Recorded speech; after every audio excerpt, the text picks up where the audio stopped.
개혁신당 이준석 후보가 생방송 TV토론에서 했던 발언 후폭풍이 거셉니다.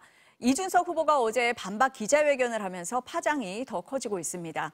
오늘 이슈플러스에서는 이 얘기부터 해보겠습니다. 김정환 변호사와 함께하겠습니다. 어서 오세요. 네, 안녕하세요, 네. 변호사님. 네. 발언 생방송으로 들으셨습니까? 네, 들었습니다. 네. 네. 어제 기자회견 때 보니까 네. 최대한 표현을 순화해서 하려고 했다. 하지만 불편했을 국민께 죄송하다. 네. 이렇게 사과는 했는데 그러면서도 이 발언은 어디에 혐오가 있느냐라는 얘기도 했거든요. 네. 어떻게 보십니까?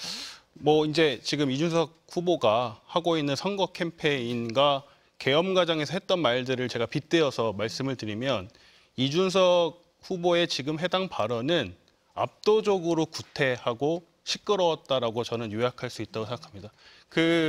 지금 순화해서 이야기했다고 이야기를 하는데 실제로 문제가 됐던 원 진술이 있지 않겠습니까? 그 댓글 내용에 비추어 봤을 때 불필요하게 사실 여성의 신체 부위를 언급한 부분도 존재하기 때문에 어떤 부분에서 순화해서 이야기했다고 하는 것인지 납득하기 좀 어렵습니다. 네. 이준석 후보 측에서는 이렇게 얘기하잖아요. 이재명 후보의 아들 검증을 위해서 내가 이 질문을 했다. 네. 이재명 후보 아들이 도박과 성희롱 댓글로 벌금 500만 원을 선고받았다라고 네. 하면서 이 SNS에 공소장을 올리기도 했잖아요. 네네. 반면에 민주당에서는 사실과 허위가 교묘하게 섞여 있다. 이렇게 양측이 얘기를 네. 하고 있거든요. 네. 어떻게 보십니까? 그러니까 뭐 우선은 그 부분을 제가 말씀드릴 수밖에 없을 것 같습니다. 어떤 표현을 할 때 그 동기나 목적이 무엇이든지 사실은 표현 자체가 가지는 문제가 있을 수 있습니다. 지금 이 사건의 경우에는 뭐 김재석 의원 같은 경우도 이 사건을 설명을 하면서 달을 가리키는데 손가락을 잘못 들었을 뿐이다. 본질은 달에 있는데 왜 가운데 손가락을 들었다는 걸 가지고 뭐라고 하느냐 이렇게 이야기를 하는데 사실은 제가 봤을 때는 객관적으로 본질은 달에 있을 수도 있지만 이 사건 직접적인 대선 후보자인 이준석 의원이 가운데 손가락을 들었다는 것도 본질적인 부분이라고 말씀을 드릴 수 있을 것 같습니다. 그리고 팩트를 체크하자면 사실은 이 사건 앞서 말씀드렸지만 불필요하게 여성의 신체 부위를 언급을 했던 부분도 당연히 문제라고 할 수 있겠고 그 발언이 이재명 의원의 아들이 했다고 보기 어렵고 상당한 차이가 있기 때문에 궁극적으로는 이재명 후보의 과거 발언을 연상시키기 위해서 의도적으로 후보 비방의 목적으로 이 사건 발언을 했다고 볼 여지가 충분히 있기 때문에 저는 뭐 더불어민주당의 고발이 상당 부분 수긍이 가고 조사가 필요하지 않나 이렇게 생각하고 있습니다. 그 댓글에 나왔던 내용과 정확하게 일치하는 발언을 이준석 후보가 한 것도 아니고 네. 또 생방송 중에 이런 표현을 했다는 것 자체도 문제가 있을 수 있다. 이런 네, 지적이십니까? 그렇죠. 그리고 성별도 다르고요. 해당 댓글에 달려있는 성별은 객관적으로 봤을 때 누가 보더라도 남성을 지칭해서 이야기한 것이고 그럼에도 불구하고 굳이 여성의 신체 부위를 이야기한 것은 후보의 비방을 위해서 과거 이재명 대선 후보의 발언을 연상시키기 위해서 의도적으로 발언한 것이 아닌가라고 강하게 의심할 수 있기 때문에 문제의 소지가 충분히 있다고 생각합니다. 민주당에서 허위사실 공표로 그 고발을 한 데는 어느 정도 그 타당한 면이 있다 이렇게 보시는 거예요? 허위사실 공표의 네. 부분도 있고 네. 사실은 공직선거법 251조에 따르면 후보자 비방의 제도 대한, 문제가 네, 될 수 네. 있기 때문에 그것이 사실적시라고 하더라도 그게 공공의 이익에 부합한가 이 사건 표현을 비추어 봤을 때 공공의 이익에 부합하다고 보기 어렵습니다. 인권위에도 보니까 네. 30여 건의 진정이 접수가 됐더라고요. 네. 그래서 인권 침해다 이런 부분인데 인권위에서는 조사를 할지 말지 검토를 해본다 이런 입장이거든요. 네. 대상이 될 만합니까? 어떻습니까? 그러니까 사실은 인권위의 존재의 가치는 이런 사건에서 저는 있다고 생각을 합니다. 반드시 형사사건으로 처벌할 수 있는 사건에 대해서 인권위가 조사를 하는 것이 아니고 일반적으로 광범위하게 사실은 인권의 감정이 손상되거나 사실 불가침의 영역 아니겠습니까? 인권은 당연히 보호받아야 되고 국가와 사회가 점차 인권을 보호하고 더 사실은 뭐 그것이 보존되는 방식으로 나아가기 위해서 인권위가 존재하는 것인데 형사처벌의 대상이 아닐 수 있다는 이유로 조사를 안 하겠다고 하면 사실은 이러한 발언이 앞으로도 뭐 대선 후보 과정이나 공공의 영역에서 충분히 쓰일 수 있다는 문제점이 있기 때문에 조사는 당연히 필요하다고 생각하고 있습니다. 지금 변호사님 형사처벌 말씀을 하셨는데 네. 정치하는 엄마들을 비롯해서 여러 네. 시민단체가 모욕, 혐오 네. 이런 이유로 고발을 했거든요. 법적으로는 어떻다고 보십니까? 그러니까 법적으로는 예. 사실 특정성의 문제가 있기 때문에 그 부분은 사실 모욕죄와 관련해서는 좀 형사처벌이 어려울지 않을까 생각하고 있고, 다만 계속 말씀드리지만 공직선거법상의 위법의 소지는 존재하기 때문에 그에 맞춰서 수사가 이루어져야 한다고 생각하고 있습니다. 그게 뭐 형사처벌이 되냐 안 되냐를 떠나서 앞서서 말씀하신 그런 인권 침해 부분이라든지 네. 그 부분에 대해서는 좀 짚고 판단이 넘어갈 필요가 필요하다. 있죠. 짚고 네. 넘어갈 필요가 네, 있다. 그렇습니다. 이렇게 네. 보시는 거네요. 혹시 사전투표 하셨습니까? 아직 안 했습니다. 아직 안 하셨어요? 네, 네. 오늘 지금 네. 이루어지고 있는데 선관위가 그 부정선거 의혹 때문에 네, 네. 이번에는 만전을 기하겠다 네. 이렇게 얘기를 했는데 잡음이 조금씩 나오고 있는 네, 것 같아요. 그 네. 중에 하나가 보니까 강남의 한 투표소에서 남편 대신 투표한 선거사원이 네. 체포가 됐는데 네. 이런 경우는 어떻게 되는 겁니까? 뭐 저희가 공직선거법상 네. 사의투표죄라고 해가지고 신분을 속이거나 혹은 신분증을 위조해서 선거권이 없는데 남의 이름으로 투표를 하게 되면 처벌할 수 있게 규정하고 있고 5년 이하의 징역에 처하도록 되어 있습니다. 그러니까 처벌은 당연히 엄하게 해야 될 것으로 보이고요. 그리고 다만 지금 그 표에 대한 무효표 처리는 네. 이미 표가 섞였기 때문에 그거를 구분할 수 있는 방법이 없다고 지금 뭐 선관위 측에서 밝히고 있기 때문에 아마 표에 대해서는 무효 처리가 되게 어렵지 않나 이렇게 이해를 하고 있습니다. 아, 그러네요. 이 사람이 이미 네. 그 투표함에 넣었기 때문에 그렇죠. 그 누가 표를 했는지를 찾아야 알 되는데. 수는 네, 맞습니다. 없지만 네. 처벌은 된다. 네, 그렇습니다. 네, 이런 일은 있으면 안 되는데 네. 지금 그렇습니다. 또 하나는 구로에 있는 선거관리위원회 건물에 무단으로 들어간 네. 사람들이 있어요. 네. 체포가 됐거든요. 부정선거를 감시하겠다 이런 네. 이유입니다. 이런 거 어떻게 봐야 돼요? 그러니까 당연히 뭐 예.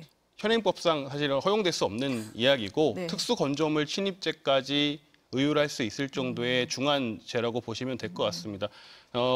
지금 선거와 관련해서 공직선거법은 선거와 투표 그리고 뭐 기표 행위 모든 걸 통틀어서 아주 광범위하게 우리가 상식적으로 방해가 될 수 있는 모든 행위들을 처벌하고 있습니다. 그 점을 유권자들은 유념하셔서 사실 공정한 선거가 이루어질 수 있게 노력하시는 것이 좋을 것 같습니다. 네. 아니 굳이 왜 이렇게까지 하는지 모르겠는데 네. 어쨌든 법적으로 처벌이 되니까 이런 일은 절대 하면 안 그렇죠. 된다라는 네, 걸 맞습니다. 다시 한번 네. 말씀하고 계신 것 같습니다.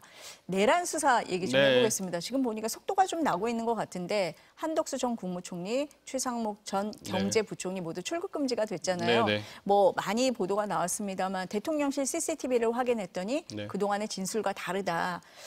그럼 어떤 부분이 다를까라고 했을 때 한 전 총리 같은 경우는 계엄 관련 지시도 안 받았고 문건도 받은 적 없다. 최성목 전 부총리 같은 경우는 비상입법기구 관련해서 받았는데 쪽지 받았는데 보지는 않았다. 여기까지가 이제 지금까지 보도된 네, 네. 거거든요.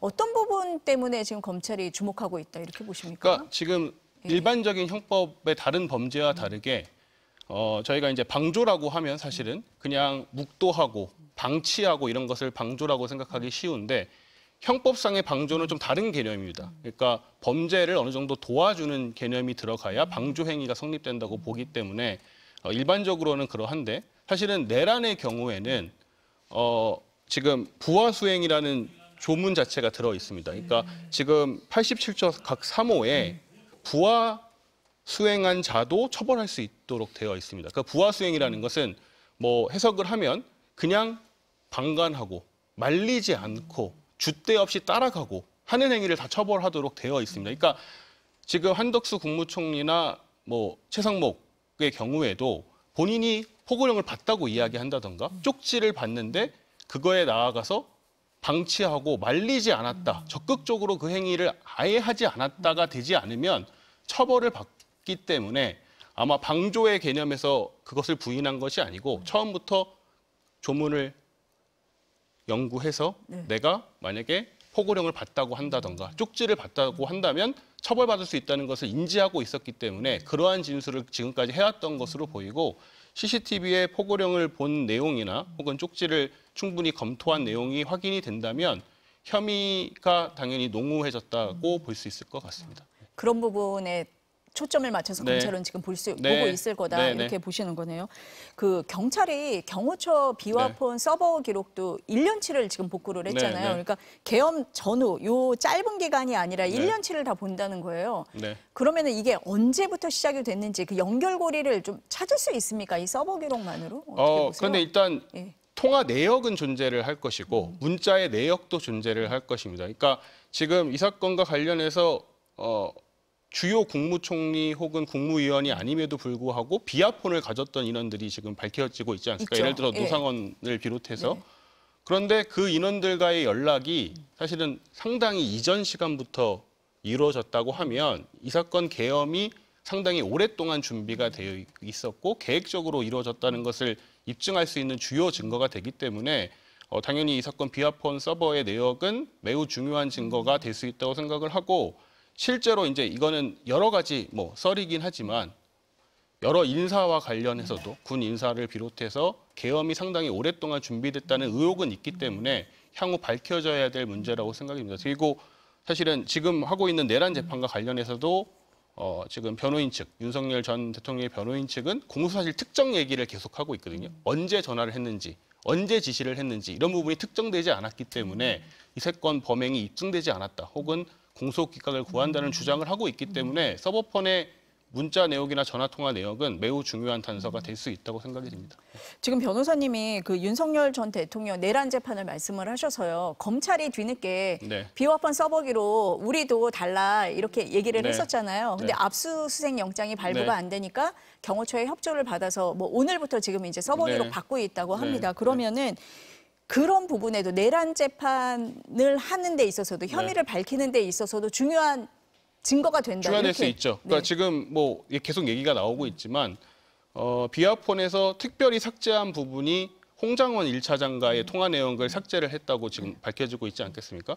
그러면 사실은 증거를 인멸했다고 하면 그거는 범행에 대한 입증 혹은 실체적 진실이 범행에 가깝다는 것을 밝혀주는 것이기 때문에 이 사건 다시 돌이켜 생각을 해보시면 계엄 상황에서 본격적으로 사건에 대해서 실체가 드러나기 시작한 건 홍장원 1차장의 진술로부터 시작됐다고 보시면 될 것 같습니다. 그 당시에는 그렇죠. 주요 내란 종사자들이 뭐 국회에 나가서든 헌재에 나가서든 진술을 사실은 상당 부분 거부하고 있었기 때문에 그렇기 때문에 홍장원에 대한 부분을 삭제한 것은 이 사건 범행을 증거인멸할 의도가 매우 다분했다. 이렇게 평가할 수 있을 것으로 보여집니다.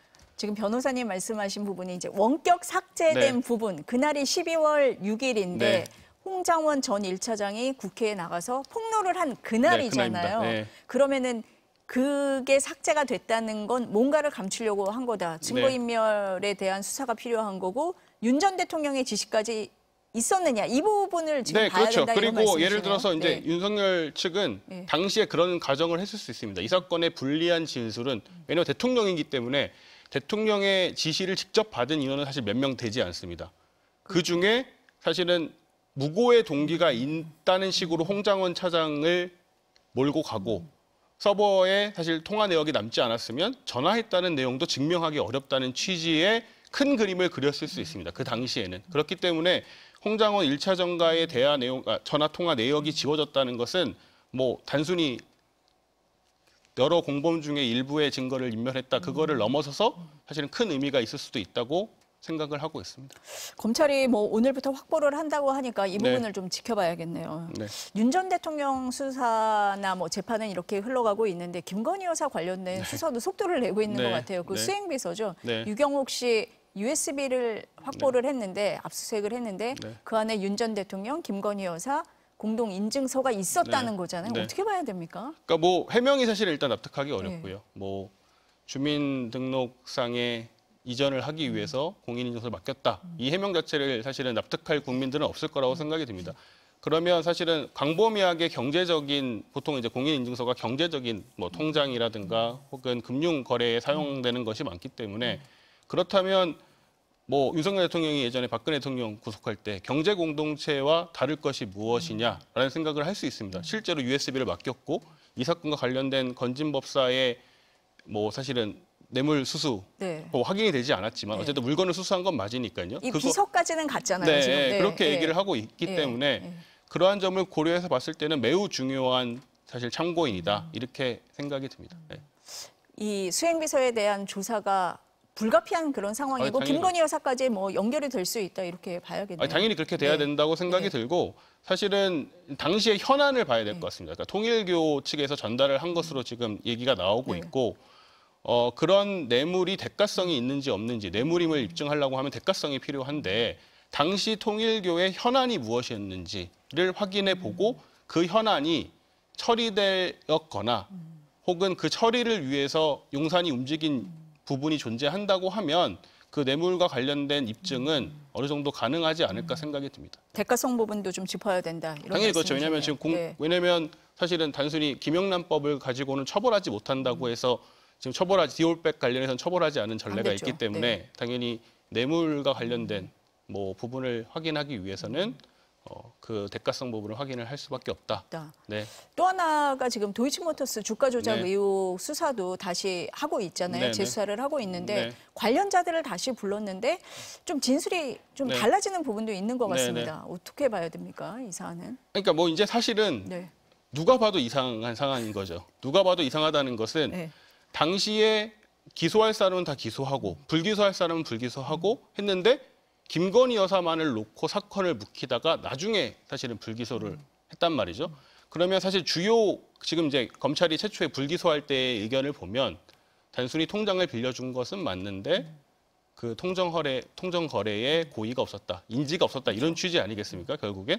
그런데 그 부분에 대해서 수사를 제대로 하지 않고 사건을 묵히다가 불기소했기 때문에 그 구조 자체가 사실은 말이 안 되는 겁니다. 그 지금 도이치 모터스가 관련해서는 김건희 여사와 뭐 일부 매니저들과의 대화 내용이 이미 남아 있습니다. 네. 남아 있고 그 대화 내용을 자세히 들어보면 당연히 어느 정도 거래가 누가 주고 누가 받고가 어느 정도 결정이 되어 있는 상황에서 그런 확인이 수차례 있음에도 불구하고 사실은 단순히 자기는 통정거래에 고의가 없었고 그냥 맡기기만 했다는 변명을 하고 있는데 그걸 당연히 믿기는 어렵고 관련자의 진술이 사실은 뭐 이제 와서라도 신빙성 있게 진술이 된다고 하면 당연히 김건희 여사에 대한 수사는 이루어질 수밖에 없다고 생각이 듭니다. 관련자들이 이미 유죄를 받은 사안이기도 해서요. 네. 검찰이 좀 속도를 낼 것 같기는 합니다. 네. 네. 변호사님 말씀 오늘 여기까지 들어야 될 것 같습니다. 감사합니다. 감사합니다.